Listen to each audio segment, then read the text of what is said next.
심통한 심정입니다. 잘못한 부분 책임지겠습니다. 국가 박근혜 대통령의 지시를 대행한 것입니까? 검찰에서 모두 사실대로 말씀드리겠습니다. 재단 출연금 모금은 강제성이 있다고 생각하십니까? 검찰에서 모두 말씀드리겠습니다.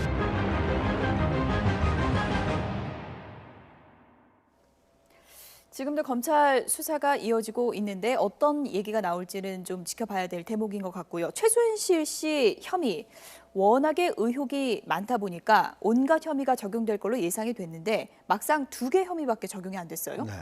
일단 수사 기간이 너무나 짧았다. 예. 검찰이 지난 10월 8일 수사를 시작한 이후에 굉장히 또 처음에 형사 8부에서 검사 3명만 했지 않습니까? 예. 그러다 이 비난 여론이 이제 아주 많으니까 특수부 검사라는 첨단 수사부를 합류를 했는데 사실상 이 전체적인 수사를 밝혀내기에는 증거 확보 시간도 없었고 또 수사에 어떤 전체적인 또 틀을 짜기에도 예. 굉장히 모자라는 시간이었습니다. 그러니까 언론들이 제기한 의혹들에 대해서 제대로 이제 확인 자체도 하기는 힘든 상황이었죠. 예. 그러다 보니까 아무래도 이제 또 그런 상황에서 또 갑자기 이제 최순실 씨가 들어왔습니다. 지난 예. 일요일 날. 그런 상황에서 검찰이 준비가 되지 않은 상황에서 이제 하다 보니까 일단 지금 현재 어느 정도 구속에 필요한 요건만 일단 갖춰놔놓고 나머지 부분을 일단 차차 구속된 예. 뒤에 하겠다 뭐 이런 취지인 것 같습니다.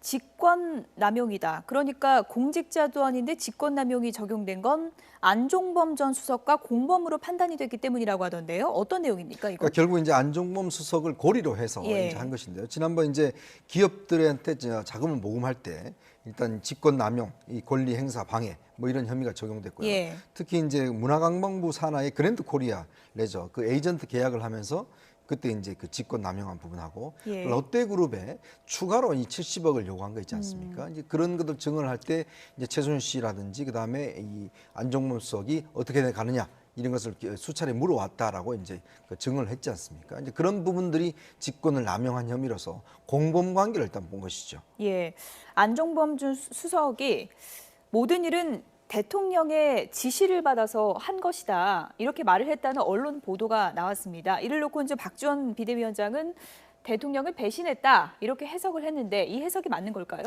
네, 벌써 국정농단의 막장 드라마가 클라이막스로 가는 것이냐, 안종범 수석이 윗선인 대통령을 배신한 것이냐, 예. 대통령을 검찰에 수사해야 되는 것이냐, 이런 그 세간의 의문이 들고 관심을 모으고 있는데요. 예. 실제로 그 대통령이 구체적인 혐의 사실이 드러나자 본인이 혐의를 끊기 위해서 윗선이 대통령에게 책임을 미루고 본인은 빠져나가기 위해서 그런 거다라고 하는 설과 또 하나는 사실상 이번에 대통령을 조사할 수 있느냐 없느냐에 대해서 형사소추의 대상이냐 아니냐에 대한 논란이 있지 않습니까? 예. 따라서 검찰은 아직까지 대통령의 직접 조사에 대해서 상당히 공식적 입장을 표명하지 않고 있습니다. 오히려 난색을 표명하고 있기 예. 때문에 안종범 수석이 모든 혐의를 대통령에게 미룸으로써 대통령을 그 소추의 대상, 즉 조사의 대상으로 삼지 못하는 걸 알고 있기 때문에 그렇게 빠져나가기 위해서 대통령에게 이 법을 잘 이용해서 빠져나가기 위한 그 논리로서 그런 말을 하고 있는 게 아닌가 그런 의심도 하고 있는 것 같습니다. 어떻게 보십니까?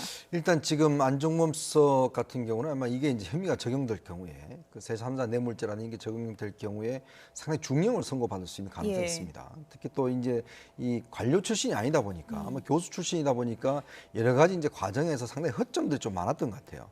원래 이게 관료 출신들은요 이런 것들 법률적인 이런 것들 잘 알기 때문에 자기가 빠져나갈 구멍들을 잘 만들어 놓습니다. 예. 예전에 수사한 것들 보면요. 예. 근데 이게 지금 교수 출신이다 보니까 아무래도 이제 대통령이 그때 당시에 중국 총리가 방문을 해서 여러 가지 이제 어떻게 돼가느냐 해서 이제 좀 다그쳤지 않습니까? 그러다 보니까 본인이 좀 빠른 시간 안에 이거를 이제 재단을 만들려고 해보니까 예. 상당히 무리한 감들이 있었던 것 같아요. 이제 그런 속에서 어떤 여러 불법적인 사항들이 이제 발견이 됐던 것 같고 이제 그런 측면에서 이제 대통령의 지시도 있었던 것 같고 근데 대통령이 아마 구체적으로 뭐 어디 가서 얼마를 모금하라 이러지는 않았을 거란 말입니다. 예. 이제 그런 상황에서 이제 안종범 수석이 좀 다급한 김에 기업들한테 이제 많이 요구를 했다는 그런 것들이 지금 이승철 정경련 그 상근 부회장이 예. 처음에 당초 입장하고 검찰에 들어가서는 입장을 완전히 바꾼 걸로 나오거든요. 예. 왜냐하면 그분도 이제 본인이 어떤 혐의를 받을 우려가 있기 때문에 다 이제 시켜서 했다 이런 식으로 이제 말을 바꿨기 때문에 예. 아마 빠져나가기가 상당히 어렵지 않을까 그렇게 예상이 해봅니다. 지금 핵심 인물들이 줄줄이 소환되고 있고 그리고 최순실 씨에 대한 영장 실질 심사가 내일로 예정돼 있습니다. 수사가 이제 정점으로 치닫으면서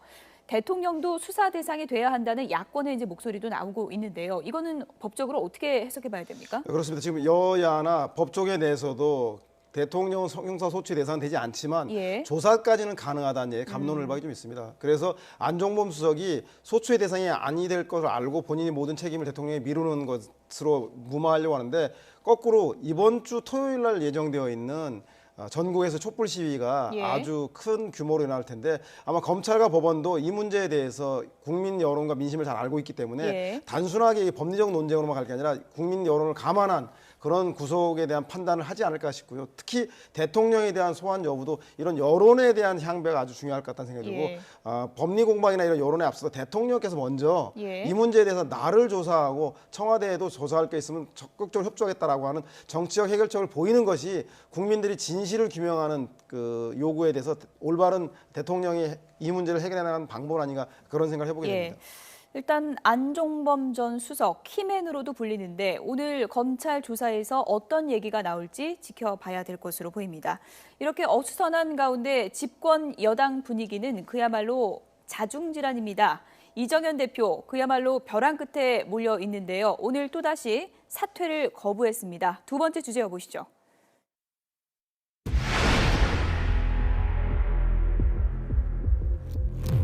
저도 중장결심을 중장결심을 할 수밖에 없을 것이다.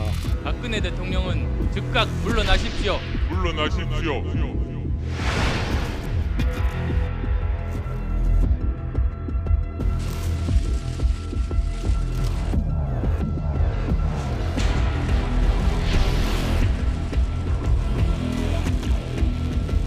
어느 때보다도 오늘의 귀한 말씀을 잘 해결할 수 있도록 하겠습니다.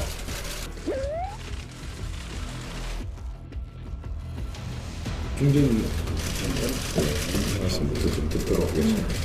또 새누리당 친박 지도부 물러나고 보수 혁신하라.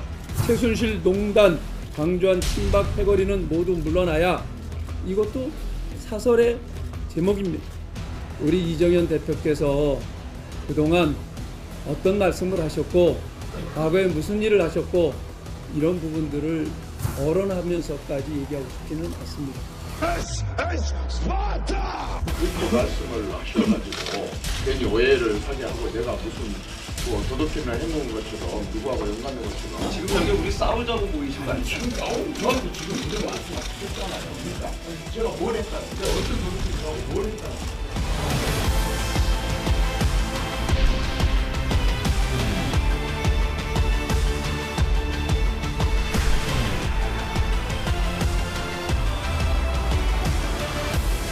청와대에서 야당을 독립한 노력이 없었나 보죠. 저도 몰라가지고. 아, 그래요, 그래. 이 지금 당에서 최고 중진회를 이렇게 하고 있는데, 네, 그 말씀하시면 참 당혹스럽네요. 당혹스럽습니다.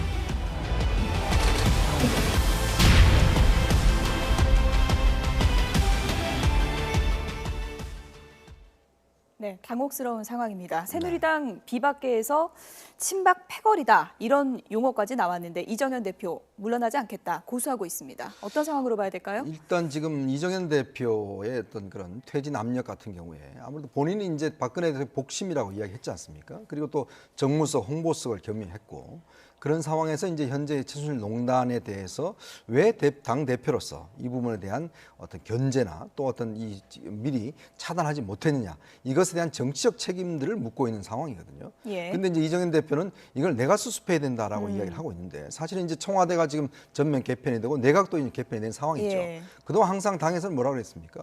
당정이 한 몸이다라고 이야기를 예. 했지 않습니까? 그렇다면 여권 전반에 대한 어떤 변화가 있어야 되는데 문제는 이정현 대표가 이제 본인이 수습하겠다라고 하면서 이제 당내에서도 아니 수습할 수 있는 당사자가 아닌데 예. 수습한다라는 그런 이제 비판론이 일면서 지금 퇴진 압력이 쌓여 있는데 제가 볼 때는 아마 이제 이정현 대표가 이제 버티기는 버티지만 상당히 힘들어지는 국면을 가는 것이 아닌가. 예. 사실 근데 대표된 지 100일도 안 됐잖아요. 그렇죠. 근데 100일도 안 됐는데 문제는 이제 그 100일 되는 과정에서 전혀 정치적인 어떤 목소리, 정치적 어떤 여당의 어떤 입짐 이게 이제 나타나지 못했거든요. 계속 이제 지방으로 돌면서 그냥 민심을 든다고 이야기했지만 청와대에 대해서 뭔가 이야기를 전혀 못하고 있는 상황에서 이번 일이 터져 보니까 여당의 정치적 역량이 너무 떨어진 것 아니냐 예. 이런 비판을 받을 수밖에 없죠. 아무래도 예. 그러다 보니까 이제 이 비박들이 이런 걸 빌미로 해서 점점 분당이나 재창당이라든지 이런 데 대한 명분을 좀 쌓아가는 거 아닌가 그런 좀 생각이 듭니다. 네. 이정현 대표가 오늘 회의에서 내가 잘한다는 게 아니라 부족하다. 부족하니까 좀 도와달라 이렇게 호소하기도 했습니다. 들어보시죠. 저 부족합니다. 저 삼선 국회의원이고 당내 몇 안 되는 호남 출신이고 제가 경륜이나 학력이나 모든 부분에 있어서 부족합니다. 그냥 부족한 게 아니라 많이 부족합니다. 그 부족한 것을 제가 도움을 청합니다. 어떤 사안이 생겼을 때 그러한 사안들을 푸는 방법을 누구보다도 잘 알고 계시는 당의 중진 의원님들께 제가 간곡하게 부탁드리고 호소를 드립니다. 중진 의원님들께서 지혜를 좀 나눠주십시오. 부족한 당 대표에게 많은 능력을 좀 보태 주십시오.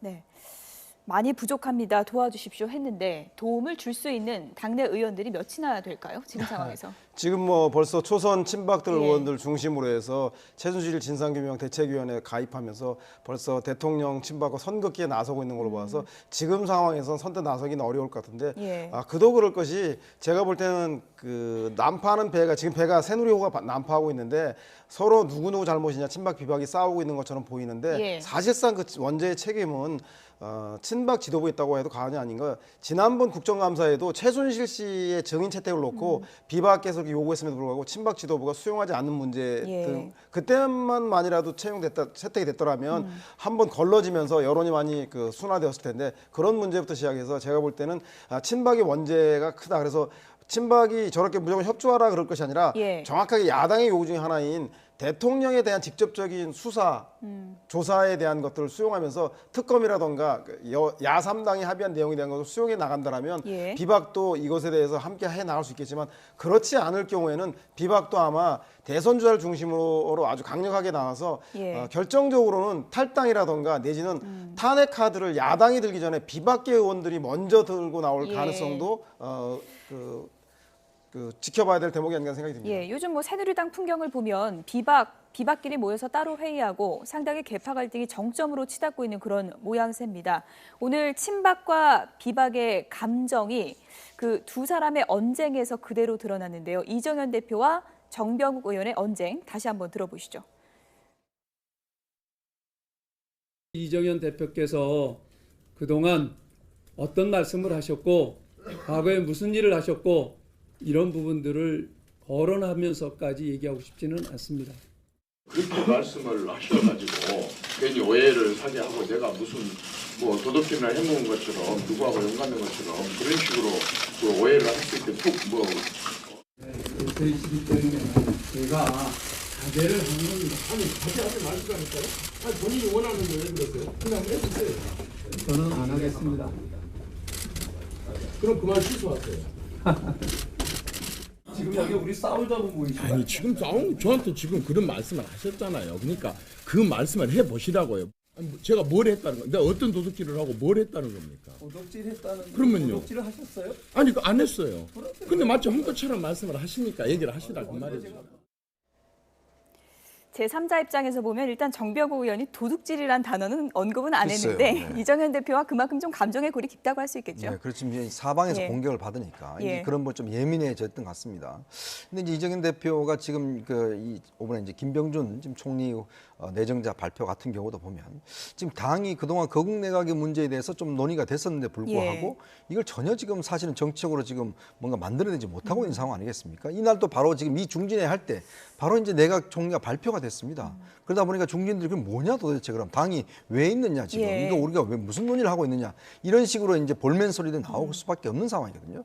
그러다 보니까 자꾸 이정현 대표의 어떤 정책 리더십 이런 예. 부분에 대한 중진들의 지적들이 계속되는 것 같습니다. 뭐 조금 전에 보셨던 것처럼 김무성 전 대표 중간에 나가지 않았습니까? 네. 그럼 비박은 지금 요구하는 게 어떤 겁니까? 지도부 사퇴하고 비박 중심의 비대위 꾸리자는 겁니까? 일단 지도부가 예. 현재 친박 중심의 지도부가 일단 사퇴를 하고 예. 비상대책위 체제로 가자는 것이죠. 그래서 뭔가 당의 환골탈태를 해야 된다. 뭔가 정책 책임을 져야 되는 것이 아닌가. 예. 재창당 수준에 걸맞는 그런 어떤 개혁을 해내야 된다. 이런 것들이 이제 비박들이 요구하고 있는 예. 것인데 아직까지 이런 문제에 대한 좀 당내 이제 의견 확산들이 지금 되고 있는 상황이거든요. 예. 그렇다 본다면 이제 이정현 대표가 계속 이제 처음에 원래 의원들이 이야기했을 때 이제 거부를 했고 이번에도 거부를 했지 않습니까? 근데 이런 것들이 좀 쌓이다 보면 예. 아무래도 명분이 좀 쌓이겠죠. 예. 그러다 보면 이정현 대표도 결단을 해야 될 시기가 저는 다가올 거로 봅니다. 비박 중심의 비대위가 꾸려지지 않는다면 비박들이 대거 탈당할 가능성도 어느 정도 있는 겁니까? 그렇죠. 지금 남경필 지사가 예. 했던 얘기, 비상대책위원회는 비박 중심에서 대선 주자 중에서도 나올 수 있다라고 얘기하면서 유승민 의원을 염두에 둔 발언을 예. 해서 파장이 일어나고 있는데요. 제가 볼 때는 이 문제에 대해서 이정현 대표의 원재론이 상당히 크다고 봅니다. 이 정부의 정무수석과 홍보수석을 했었고 그리고 여당의 집권 여당의 대표로 있으면서 최순실 문제에 대해서 대통령이 저지경이 될 때까지 여당으로서 아무 역할도 하지 못한 것에 대한 예. 책임론이기 때문에 제가 볼 때는 친박이든 비박을 떠나서 즉각 이 현재 지도부를 예. 사퇴하고 나서 지도부 구성을 친박이냐 비박이냐 볼 것이 아니라 야당의 요구 사항인 현재 있어의 그 내각 총리 지명한 것을 처리하고 그리고 진상규명 책임자 처벌이라고 예. 하는 하나의 목소리를 낸 다음에 그리고 지도부 문제를 풀어나가는 게 순서가 아니라 생각이 듭니다. 네, 이정현 대표 사퇴하라라고 요구하는 비박 모임에 요즘에 모습을 통 드러내지 않았던 비박 의원이 있습니다. 바로 유승민 의원인데요. 오늘 어떤 얘기했는지 들어보시죠. 대통령께서 이번 주 중에 모든 진실을 아시는 대로 다 밝히고 또 사죄를 드리고 국민들께 또 용서도 구하고 친박 비박 이렇게 나누어 가지고 서로 싸우는 모습으로 그렇게 오해를 받는 그런 거는 가급적 피하려고 그럽니다. 최순실의 존재를 김무성 대표는 알았다라고 말씀을 하셨거든요. 최순실 씨의 존재를 알았다는 분이 도대체 뭘 알았다는 건지 모르겠습니다. 최태민의 딸이고 또 정윤회 씨의 부인이었고 그거야 다 알려진 사실 아닙니까? 뒤에서 그래 국정농단 하는 그걸 알았다는 건지 저는 그건 몰랐습니다. 근데 그걸 만약 알았다면 그걸 알고도 가만히 있는 사람이 정상이 아니죠. 제가 만약 알았다면 저는 가만히 있지 않았을 겁니다. 네, 유승민 의원, 요즘에 비박계 모임의 통 모습을 드러내지 않았었는데 비박계와는 조금 결을 달리하고 싶어하는 의도가 보이는데요. 그렇죠. 같이 이제 함께 지난번 이제 그 5명 대권자 예. 모일 때도 그때 참석하지 안 않았죠. 왔죠. 그러다 보니까 아무래도 유승민 대표는 조금 이제 다르게 이제 행보를 좀 예. 하려는 것 같아요. 특히 이제 이런 대통령에 대한 것들 또 이런 것도 또 이제 지적을 하면서 본인의 나름대로의 입지를 좀 구축하려는 그런 예. 게 보입니다. 아무래도 이제 지금 이제 당내에서 비대위 할 경우에 이제 비대위원장으로도 이제 거론이 되고 있고 또 대구 경북 지역의 지금 여론이 굉장히 나빠지지 않습니까? 예. 그렇다면 이제 아무래도 이 지역의 어떤 차기 리더로서의 본인의 입지를 좀 확고히 하고 싶은 그런 측면도 있고 또 여기에 나오는 것 같이 김무성 대표와 좀 차별을 하려는 것 같아요. 김무성 전 대표 입장에서는 좀 섭섭하겠어요. 그렇죠. 왜냐하면 예. 이제 어차피 본인 비박계 내에서는 김무성 대표와 유승민 대표의 전 대표의 원내대표죠. 어떤 대결로 간다면 예. 이제 본인은 김무성 전 대표는 이제 본인이 알았다고 그러지 않습니까? 예. 근데 본인이 알았는데 그럼 국정농단 했는 사실 알았냐 몰랐냐? 예. 옛날에 그 김무성 대표는 그때 사무총장을 했고 얘는 비서실장을 했습니다. 이제 그런 상황에서 알았냐 몰랐냐 이걸 이제 논쟁을 하는 것이죠. 최순실 몰랐다면 거짓말이다 이렇게 그렇죠. 얘기하지 않았습니까? 근데 문제는 이제 예. 국정농단 했는 걸 알았냐 몰랐냐 예. 이제 그런 문제고 야당에서도 그런 문제가 있지. 이재명 성남시장 같은 경우도 두 사람도 책임져야 되는 거 아니냐 이런 예. 식의 제기를 하고 있는데 조금 결을 달리 하고 있는 것 같습니다. 네. 유승민 의원 같은 경우 제가 볼 때는 다 가지려면 다 이룰 수가 있습니다. 김무성 예. 대표도 비판하는 듯하고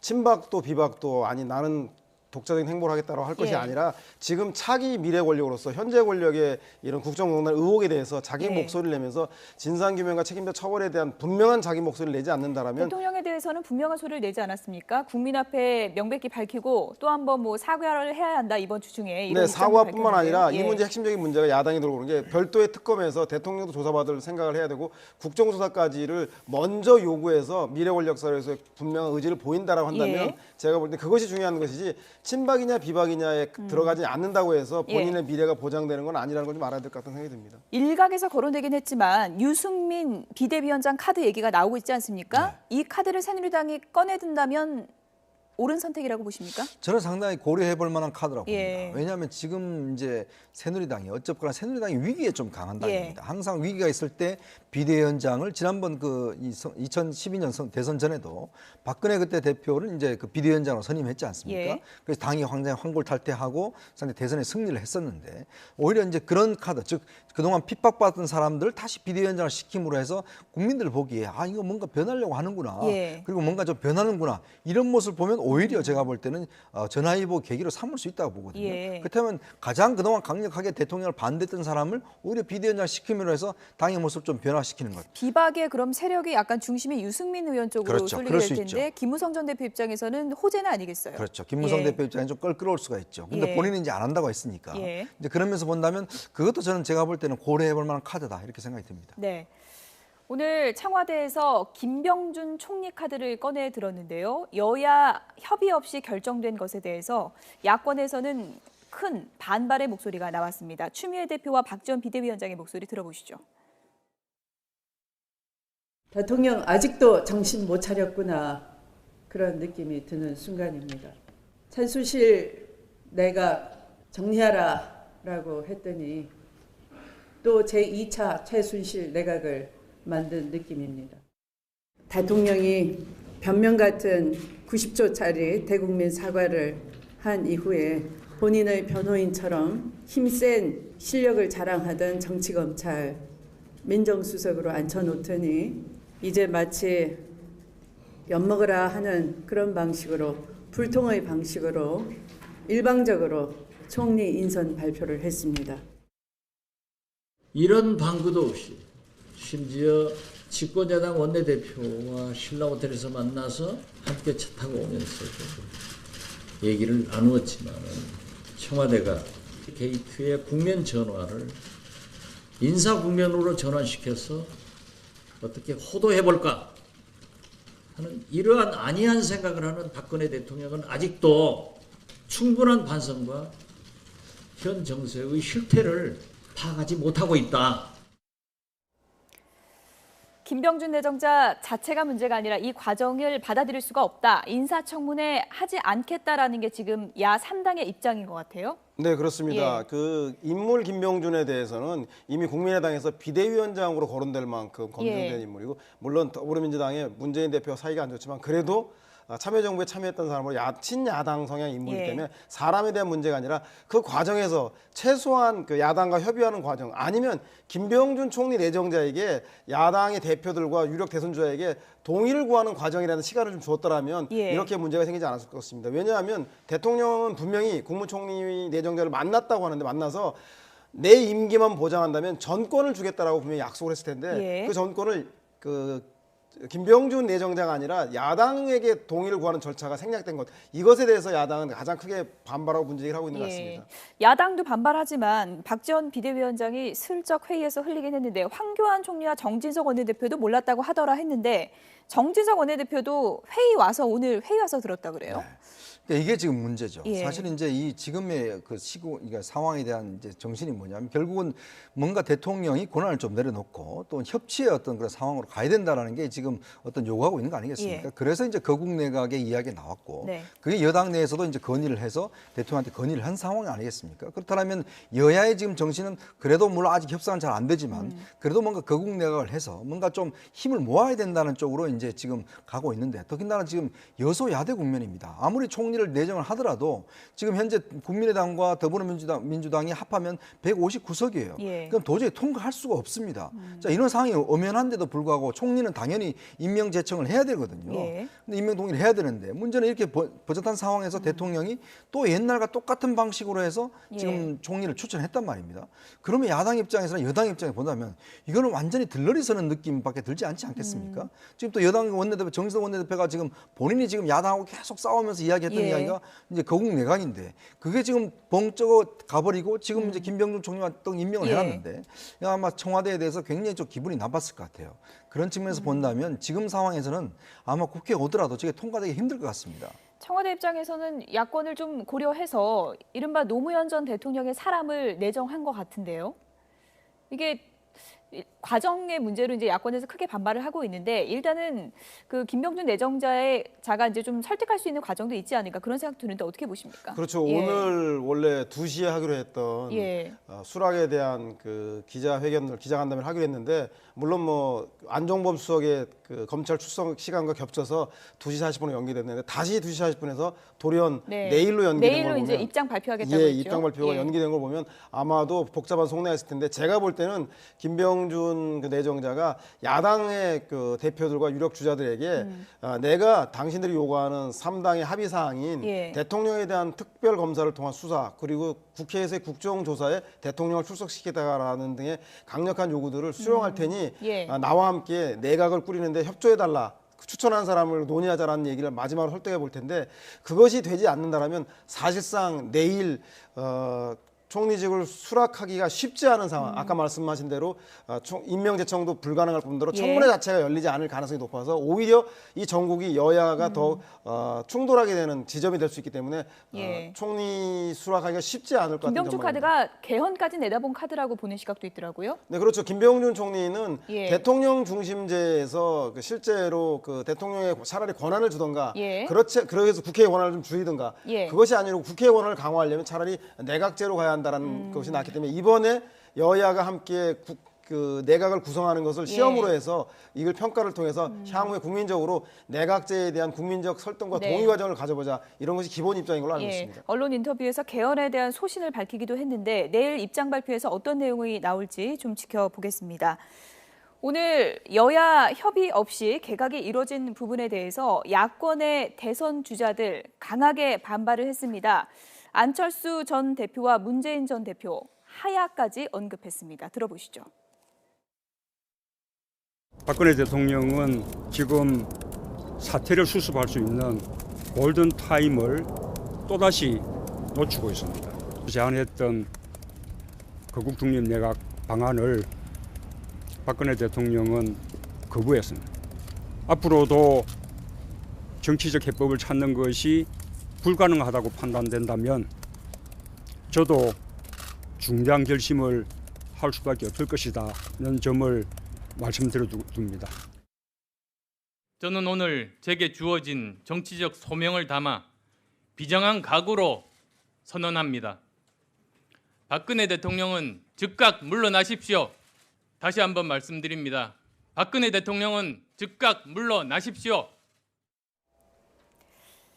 네, 안철수 전 대표 제가 들어본 얘기 중에서 가장 강한 어조가 아니었나 싶은데요. 네, 가장 분명하고 이제 강한 어조로 이야기했는데 아무래도 야당은 지금 대권 주자들 입장에서 보면 그동안 사실은 하야나 타협 이야기를 꺼내지 않았지 않습니까? 그건 뭐냐면 감당이 안 되는 것이죠. 사실 하더라도 선거를 금방 해야 되는데 이 상황 자체를 야당 대권 주자들도 감당을 할 수가 없는데 문제는 지금 어떻게 하든지 간에 형식적으로 좀 대통령이 만들어 주기를 그동안 사실 요청을 해온 것이거든요. 왜냐하면 내용적으로는 사실은 지금 다 내용이 있습니다. 김병준 지금 후보자도 이야기를 했지만 본인이 정권을 가져와서 뭐 한다는 거 내용은 다 똑같습니다. 근데 문제는 대통령이 뭔가 형식적으로 뭔가 야당과 논의하고 또 대통령이 뭔가 내려놓는 모습들을 먼저 보여주고 이런 형식을 좀 취해달라는 건데 대통령 입장에는 절대 그걸 못하겠다는 것이거든요. 근데 그것에 대한 야당 입장에서 지금 또 이 국민들은 상당히 이제 좀 이 문제에 대해서 분개를 하고 있는 상황이기 때문에 이 야당 대권 주자 두 분도 이 도저히 국민들의 여론은 도저히 이게 반영하지 않을 수가 없다. 특히 이제 주말에 지금 대규모 집회라든지 이런 것들이 예정이 돼 있기 때문에 자칫하다가는 지금 야당 지지자들부터도 지금 비난받을 수 있는 상황이 되기 때문에 오늘 저렇게 강한 입장들을 이야기하는 것 같습니다. 문재인 전 대표가 얘기하는 중대한 결심이라는 건 어떤 걸 얘기하는 걸까요? 결국 제가 볼 때는 퇴진 요구나 탄핵에 대한 카드인 것 같은데요. 사실상은 야당으로서 국민의당이든 더불어민주당이든 탄핵을 직접적으로 얘기하기에는 상당히 그 정치적 부담이 있습니다. 왜냐하면 이런 국가적 위기 상황을 정권 탈취를 위한 당리당략에 사용하느냐라고 하는 비난이 있을 수 있기 때문에 제가 볼 때는 오히려 야당이 그 국민들의 탄핵에 대한 퇴진에 대한 요구를 등에 업어서 압박을 하는 대상자는 사실상 새누리당 내에 있는 비박계 의원들에게 그 압박을 하는 게 아닌가 싶습니다. 야당이 그 카드를 꺼내긴 정치적 부담이지만 만약에 비방이 탈당과 함께 한 50명의 인원만 그 탄핵에 동의하게 된다면 201명이라고 하는 탄핵 정족수를 탄핵이나 하야가 아니라 하야를 언급하지 않았습니까? 제가 볼 때 하야에 대해서는 야당도 부담이 되지 않겠습니까? 직접 바로 하야하게 되면 지금 현재 황교안 총리가 권한대행이 되고 그러면 60일 이내에 대통령 선거를 치러야 하는데 그것은 야당에게도 황교안 총리가 믿을 수 있는 사람이 아니기 때문에 제가 볼 때는 오히려 탄핵 절차를 가짐으로써 시간적인 여유도 60일이 아닌 그 이상의 시간을 가질 수 있기 때문에 그리고 탄핵까지 가기 전까지의 그 새로운 총리의 임명이라든가 문제를 중립적인 사람으로 임명할 수 있기 때문에 제가 볼 때는 바로 하야보다는 탄핵 정도를 고려하고 있지 않는가. 그리고 그것을 야당의 입으로 얘기하기보다는 비박이 탈당을 하면서 먼저 거론해 주길 바라기 위해서는 압박을 하는 건 아닌가. 그렇게 좀 중대 해석해 볼 수도 결심이 있겠습니다. 하야보다는 탄핵 카드일 가능성이 높다고 이제 보셨는데 같은 생각이십니까? 글쎄요. 일단 뭐 지금 아마 문재인 대표가 본인의 이름으로 지금 탄핵이나 하야를 이야기하기는 굉장히 부담스러울 겁니다. 왜냐하면 지금 뭐 지지율 일단 지금 현재 1, 2위를 다투고 있는 그런 후보인데 그냥 본인의 어떤 정책 정략 때문에 저러는 거 아니냐라는 그런 식으로 이제 오해를 받을 수가 있거든요. 자칫 근데 그 마음은 있지만 입으로 일단 뱉는 순간 당연히 야당 쪽이라든지 이쪽에서는 저는 정략이다. 본인이 뭔가 대통령이 되기 위해서 저렇게 흔들고 있다. 이런 비난을 받을 수가 있기 때문에 제가 볼 때 중대한 결심을 입으로 꺼내기까지는 굉장히 어렵지 않을까. 아무리 본인이 지금 마음속에는 뭐 탄핵이나 하야가 가지고 있다 하더라도 그걸 문재인 전 대표가 꺼낸다는 거 이거는 상당히 어떤 면에서 보면 정략적으로 공격받을 수 있어요. 왜냐하면 안철수 대표가 꺼내는 건 좀 다른 차원입니다. 끝으로 간략하게요. 김병준 카드 때문에 지금 더 반발이 커지지 않았습니까? 청와대 입장에서는 이제 고심 끝에 내놓은 카드긴 할 텐데 이 카드를 접어야 되는 겁니까? 어떻게 하는 게 맞는 겁니까? 지금 아마 이제 청와대도 참 이거 고려를 했겠죠.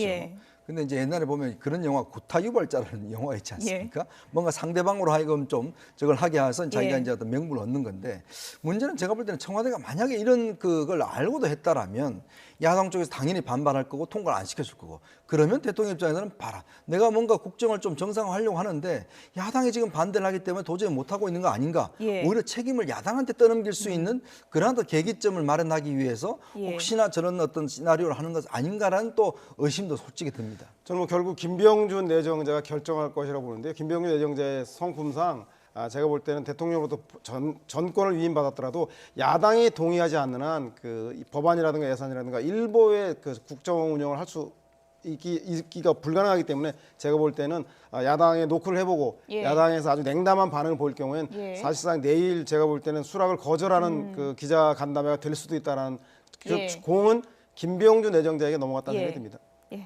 내일이 좀 분수령이 될 것 같은데요. 전문가 두 분이었습니다. 이현종 문화일보 논설위원 그리고 서양호 두문정치전략연구소 소장이었습니다. 고맙습니다. 새벽까지 수도권과 영서, 충청 북부에는 비나 눈이 내린 뒤 낮부터 맑은 하늘을 되찾겠습니다. 예상되는 비의 양은 5mm 미만으로 무척 적겠고 경기 북동 내륙과 영서 북부에는 1cm 안팎의 눈이 쌓이겠습니다. 미세먼지 농도는 충청과 호남, 제주도에서 오전 한때 다소 높게 나타날 가능성이 있습니다. 오늘로 이틀째 영하권 추위가 이어졌는데요. 내일은 서울 아침 기온이 5도로 오늘보다 8도나 높아 영상권을 회복하겠고 그 밖의 지역도 대전 3도, 전주 5도로 오늘보다 높겠습니다. 낮부터는 추위가 누그러지겠습니다. 서울 15도까지 오르겠습니다. 오늘보다 3, 4도 정도 높겠는데요. 대전 15도, 광주도 17도까지 오르겠습니다. 지금까지 오늘과 내일 날씨 비교였습니다.